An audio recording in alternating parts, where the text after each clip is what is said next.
Good morning all of you. स्वागत है आप सभी का एक बार फिर से ऑनलाइन क्लासेस में।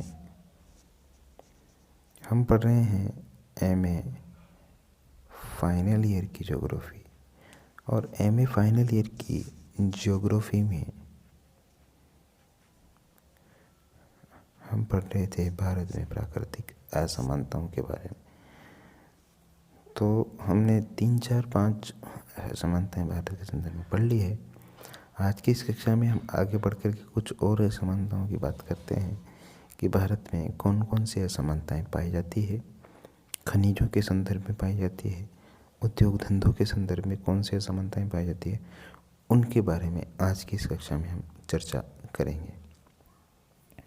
पिछली कुछ कक्षाओं से हम इन्हीं के बारे में चर्चा करते हुए आ रहे हैं, तो बहुत इम्पोर्टेंट टॉपिक बन जाता है हमारा ये। इसलिए इस टॉपिक को आप ना भूलें और जहन से ना निकालें, आपके जहन में रहना चाहिए। हम पढ़ेंगे भारत में प्राकृतिक असमानताएं और उससे संबंधित कुछ चीज़ों को। तो चलिए शुरू करते हैं। कल की क्लास में हमने देख लिया था कृषिगत असमानताओं को, मैंने आपको मैप के माध्यम से अच्छे से बता दिया था। आज देखते हैं अन्य जो असमानताएं भारत के संदर्भ में पाई जाती है उनको देखते हैं और कौन कौन सी असमानताएं पाई जाती है। ठीक है, तो देखिए खनिज संबंधी असमानता। भारत एक बहुत बड़ा देश है, तो भारत की विशालता के बारे में अगर देखा जाए तो भारत में अलग अलग स्थानों पर अलग अलग प्रकार के खनिज पाए जाते हैं। कुछ खनिज कायांतरित चट्टानों से निकाले जाते हैं, तो कुछ खनिज जो है दूसरे प्रकार की चट्टानों से निकाले जाते हैं। धारवाड़ क्रम की चट्टानों से खनिजों का जो है दोहन किया जाता है। इसके अलावा अन्य प्रकार की चट्टानें जो होती है टर्शियरी शैलों से और कुड़प्पा क्रम की शैलों से, गोंडवाना क्रम की शैलों से, अलग अलग प्रकार की शैलें पाई जाती है। उनसे अलग अलग प्रकार के खनिज संसाधन निकाले जाते हैं। कोई खनिज कोई राज्य या कोई प्रदेश किस खनिज के लिए जो है नंबर 1 है, तो कोई किस खनिज के लिए नंबर 1 है, किस में ज़्यादा पाया जाता है, किस में नहीं पाया जाता है, इस तरीके के। देखिए अगर राजस्थान की बात करें, चांदी के उत्पादन में देश में नंबर 1 है। सीसा जस्ता यहाँ पर ज़्यादा होता है। ओडिशा की बात करें, झारखंड की बात करें, तो कोयला वगैरह लोहा इस्पात यहाँ पर, लोहा इसके यहाँ पर ज़्यादा होता है। तो इस तरीके से कुड़प्पा क्रम की शैलों की बात करें, धारवाड़ क्रम की शैलों की बात करें तो यहाँ लोहा ज़्यादा पाया जाता है। सोने की बात करें तो सोना सिर्फ कर्नाटका में पाया जाता है।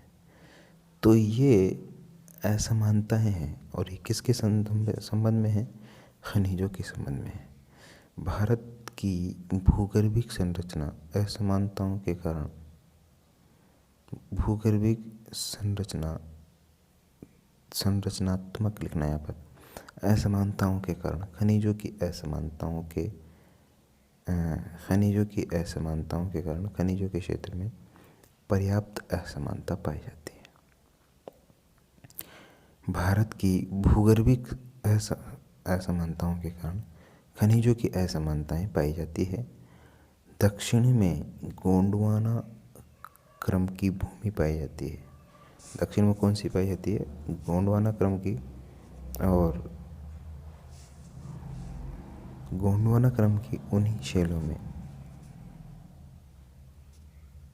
गोंडवाना क्रम की उन्हीं शैलों में क्या पाया जाता है? देखिए कोयला प्रचुर मात्रा में पाया जाता है। गोंडवाना क्रम की जो शैलें हैं उनमें कोयला जो है वो प्रचुर मात्रा में, यानी कि अधिक मात्रा में पाया जाता है। गोंडवाना क्रम की शैलों में देश का कितना पाया जाता है? 98%। कहाँ पाया जाता है? गोंडवाना क्रम के। बाकी 2% टर्शियरी शैलों में। ठीक है,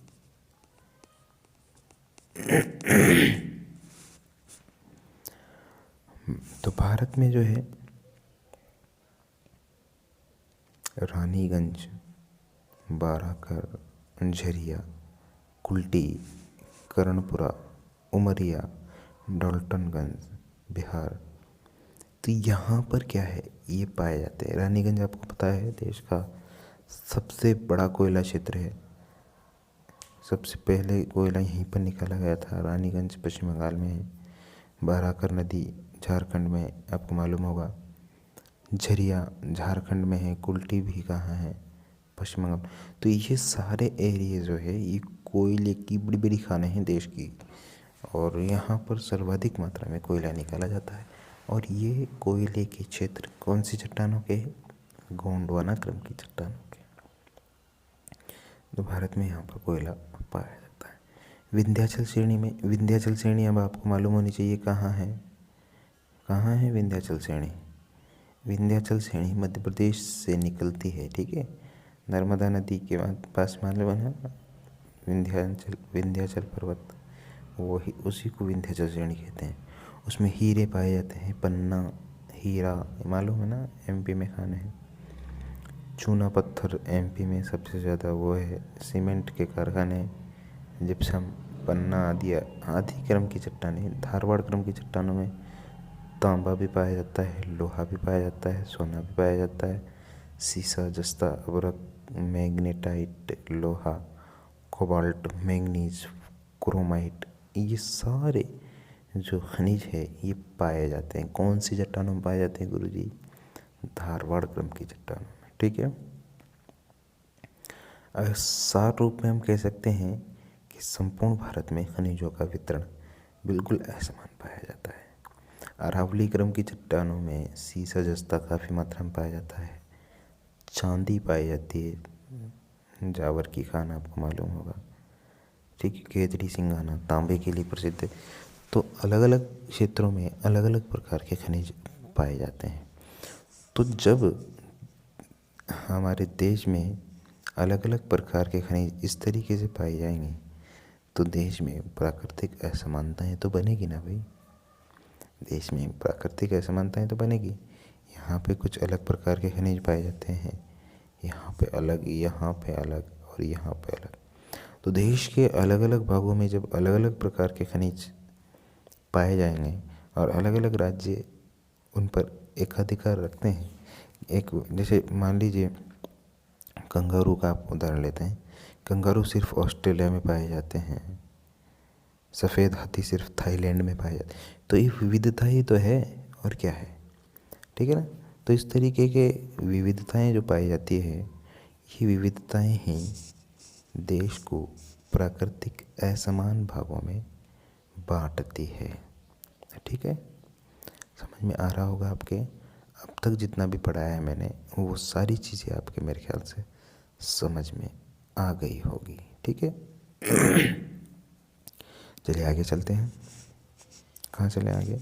आगे देखते हैं उद्योग धंधों से संबंधित असमानताएं कुछ होती है, उनके बारे में भी अध्ययन करते हैं।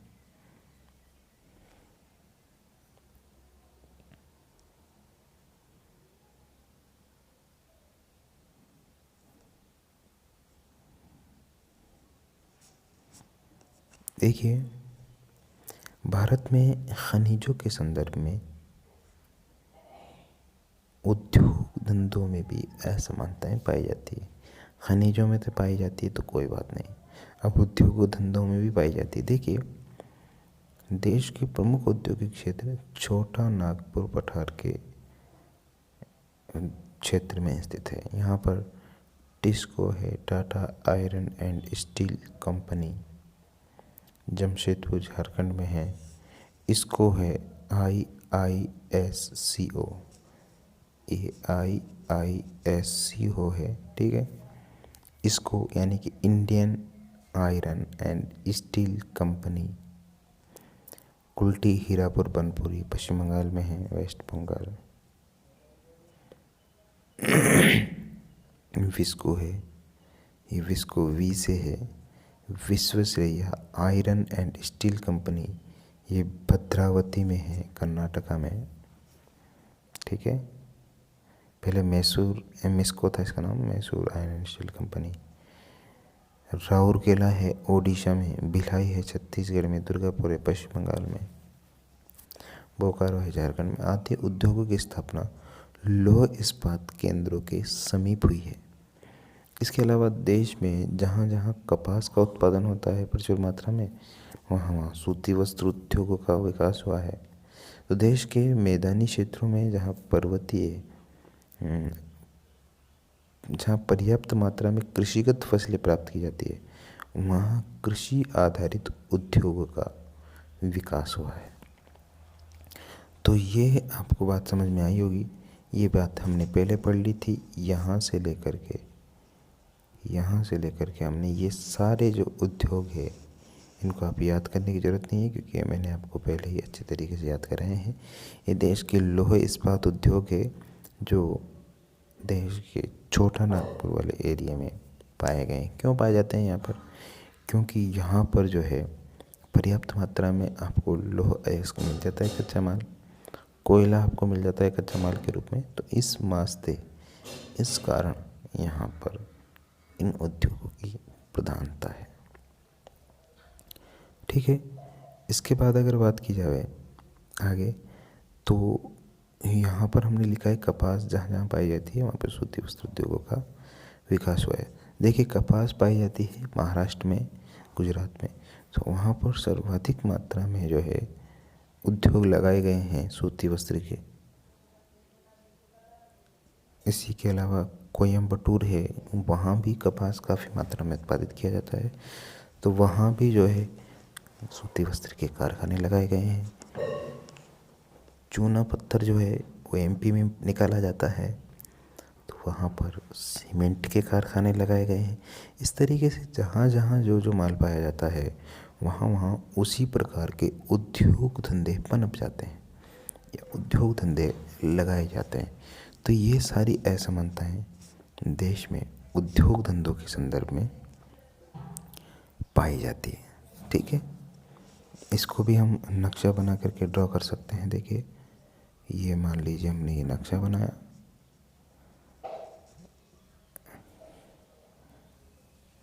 ये ओए वाह वाह क्या नक्शा बनाया है।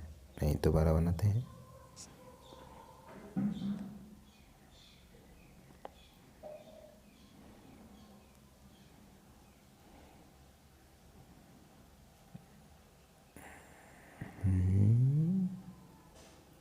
अब थोड़ा ठीक है। ठीक है। तो देखिए, देश का जो ये वाला एरिया है, कौन सा वाला, ये वाला जो एरिया है छोटा नागपुर पठार वाला, यहाँ पर लौह इस्पात उद्योगों की प्रधानता है। देश का ये वाला जो एरिया है, यहाँ सूती वस्त्र उद्योगों की प्रधानता है। ये लौह इस्पात उद्योगों की प्रधानता है, यहाँ सूती वस्त्र उद्योग की प्रधानता है। इसके अलावा अगर यहाँ पर बात करें, गन्ना उद्योग है, महाराष्ट्र में बात करें तो गन्ना शुगर मिल जिसको बोलते हैं, यानी कि चीनी उत्पादन, शक्कर उत्पादन, तो यहाँ पर वो पर्याप्त मात्रा में आपको मिल जाएंगे, क्योंकि देश में यूपी जो है गन्ने उत्पादन में सबसे प्रमुख स्थान रखता है अपन का। ये शुगर लिख सकते हैं, शुगर मिल्स। इसके अलावा अगर बात की जाए यहाँ पर देश के मध्य में, तो मध्य में आपको सीमेंट उद्योग मिलेंगे, क्योंकि यहाँ पर सीमेंट उद्योग के लिए कच्चा माल आसानी से प्राप्त हो जाता है। यहाँ पर भी आपको सूती वस्त्र उद्योग के कारखाने मिलेंगे कोयम्बटूर वगैरह में।